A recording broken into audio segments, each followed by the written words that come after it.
Definitely being an IS officer has made me a more privileged woman. എനിക്ക് കുറേ കാര്യങ്ങൾ സൊസൈറ്റിയിലുള്ള കുറേ കാര്യങ്ങൾ ഓവർകം ചെയ്യാൻ അത് ഹെൽപ്പ് ചെയ്തിട്ടുണ്ട്. ആസ് എ വുമൺ നമ്മൾ you are made to prove yourself again and again. ഇപ്പം പലർക്കും ഐ ഡോണ്ട് നോ ബട്ട് ബോയ്സെന്ന് എനിക്ക് തോന്നുന്നു അവർക്ക് ആ വൺസ് ആ റാങ്ക് കിട്ടിക്കഴിഞ്ഞാൽ ആരും അത് ഫ്ലൂക്കാണെന്നോ അല്ലെങ്കിൽ അത് എന്താ പറയുക ബാക്കി ആരും എഴുതാത്തതുകൊണ്ട് കിട്ടിയതാണെന്നോ ഒന്നും പറയാറില്ല യൂഷ്വലി. നമ്മുടെ അടുത്ത് അത് പറയുമ്പം നമ്മൾ വീണ്ടും വീണ്ടും പ്രൂവ് ചെയ്യാൻ ഫോഴ്സ്ഡ് ആവുകയാണ്. അപ്പം നമ്മൾ ഓരോ സ്ഥലത്തും ഡിസിഷൻ എടുക്കുമ്പോഴും നമുക്കതും കൂടെ ആ ഒരു വെയിറ്റും ആ ഒരു ബാഗേജും കൂടെ ഉണ്ട്.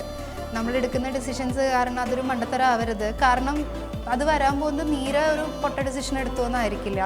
ഷീസ് എ വുമൺ ഓഫീസേഴ്സ് പൊട്ട ഡിസിഷൻ എടുത്തു എന്നുള്ളൊരു ഇതിലേക്ക് പോകാൻ ചാൻസ് ഉണ്ട്. അപ്പോൾ അതൊരു എക്സ്ട്രാ റെസ്പോൺസിബിലിറ്റി, എക്സ്ട്രാ ബാഗേജ് ആണ് ഫോർ എൻ IS officer.